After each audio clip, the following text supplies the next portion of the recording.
যে যতই বোঝানোর চেষ্টা করুক, যে যতই বলুক, পরিস্থিতির সাথে কখনো সমঝোতা করবেন না।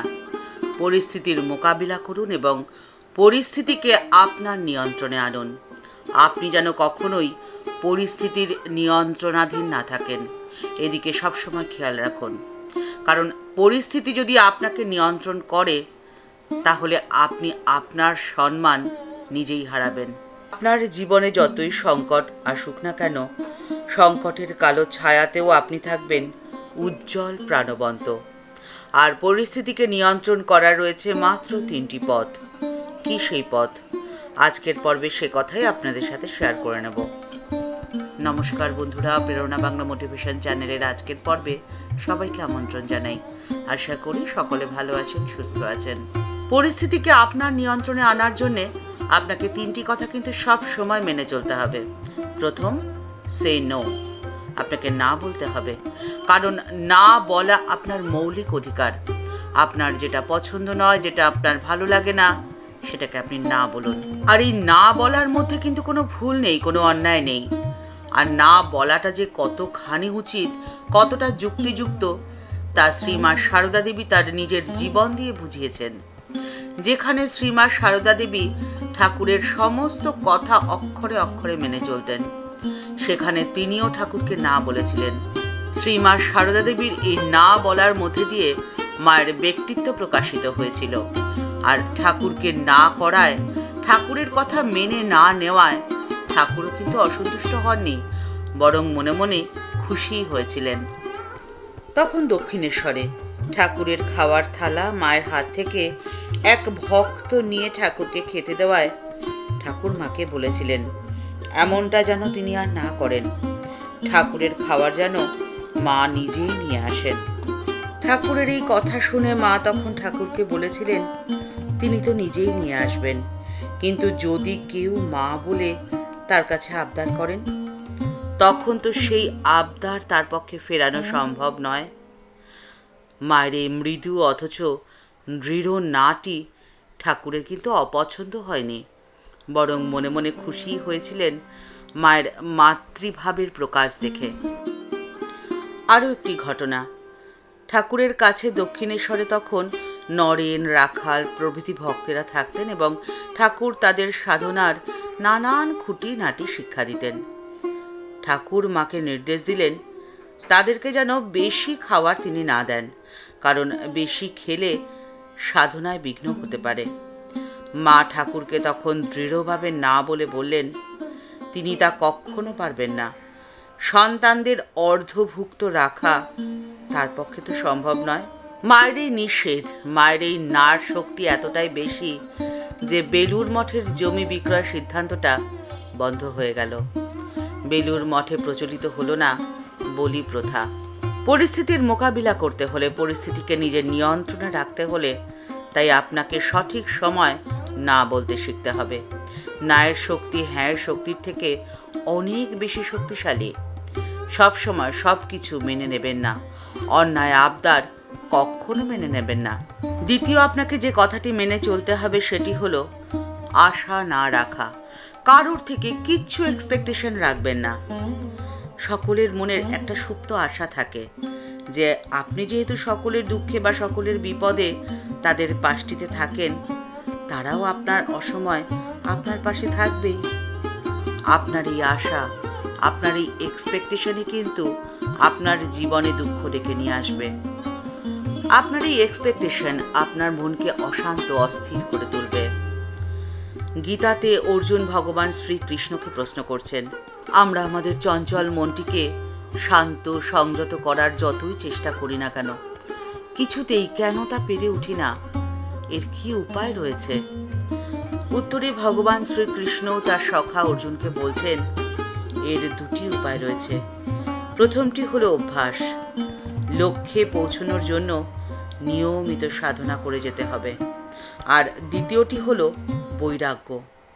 লক্ষ্য বিরোধী সমস্ত কিছুকে পরিত্যাগ করতে হবে। ঠাকুর শ্রী রামকৃষ্ণ পরমহংসদেব তাঁর অদ্বৈত বেদান্ত সাধনার গুরু তোতাপুরীকে প্রশ্ন করছেন, আপনি আপনার পিতলের ঘটিটি প্রতিদিন পরিষ্কার করেন কেন?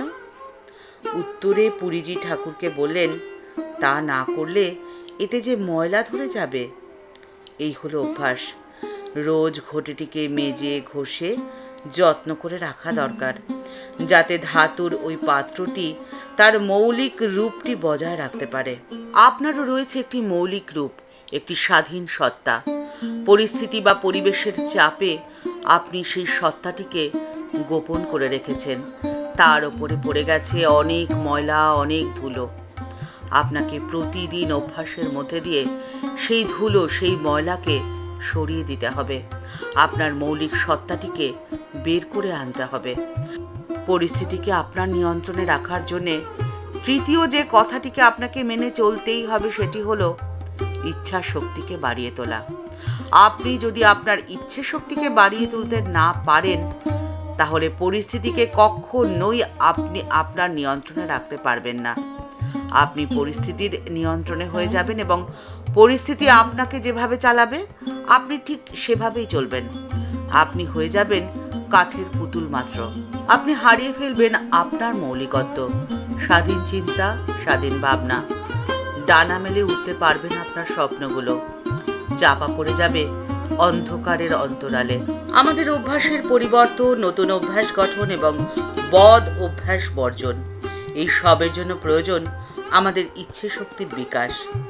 আমাদের প্রত্যেকেরই এটি জানা আছে যে যখন কোনো অভ্যাস বা স্বভাব পরিবর্তন করার সংকল্প গ্রহণ করা হয়, তখন শুরুটা বেশ ভালোই হয়, কিন্তু কিছুদিন যাওয়ার পরে সেই উৎসাহ বা মনোবল ধীরে ধীরে নিস্তেজ হয়ে যায়।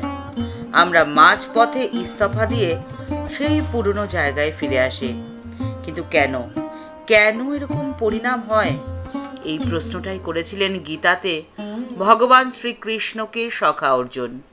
কি এমন কারণ যে কারণের জন্যে আমরা যন্ত্রচালিতের মতো যা আমরা চাই না তাই করি, যা আমাদের ভালো লাগে না সেই কাজটাই করি? এর পেছনের রহস্যটা কি? উত্তরে ভগবান বলছেন যে আমরা সবল ইচ্ছে শক্তির অধিকারী নই।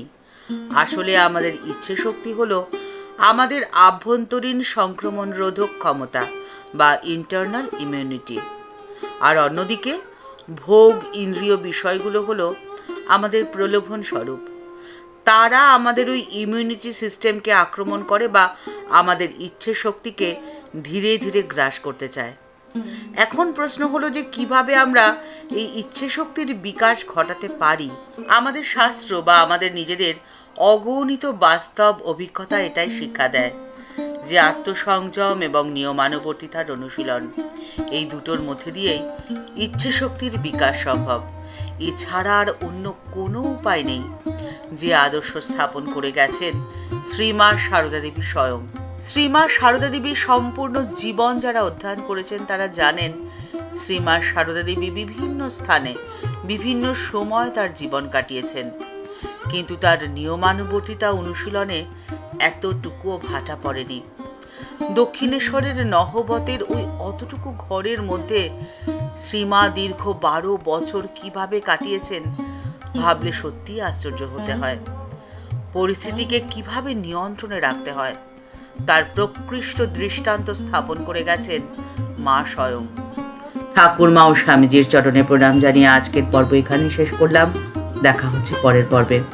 আজকের পর্বের উপস্থাপনা যদি আপনার ভালো লেগে থাকে তাহলে লাইক বাটনটি প্রেস করে দিতে ভুলবেন না, আর আপনার মতামতটি কমেন্টস বক্সের মধ্যে জানালে আমাদের ভালো লাগবে। আপনি যদি এই চ্যানেলে নতুন হয়ে থাকেন তাহলে চ্যানেলটি সাবস্ক্রাইব করে বেল বাটনটা ক্লিক করে দিয়ে অল বাটনটিতে ক্লিক করে দেবেন। তাহলে এই চ্যানেলে ভিডিও আপলোড হওয়ার সাথে সাথেই আপনার কাছে নোটিফিকেশনটি চলে যাবে। এই ভিডিওর নিচে একটি থ্যাঙ্কস আপের বাটন রয়েছে, সেই বাটনটিতে ক্লিক করে আপনি যেমন ইচ্ছে যেভাবে ইচ্ছে এই চ্যানেলটিকে এগিয়ে যেতে আপনি সাহায্য করতেই পারেন। এই চ্যানেলটিকে এগিয়ে যেতে আপনি আমাদের পাশে থাকতে পারেন। আর আপনার যদি এই ভিডিওটি ভালো লেগে থাকে তাহলে অনেকের মধ্যে শেয়ার করে দিতে পারেন। দেখা হচ্ছে পরের পর্বে। নমস্কার।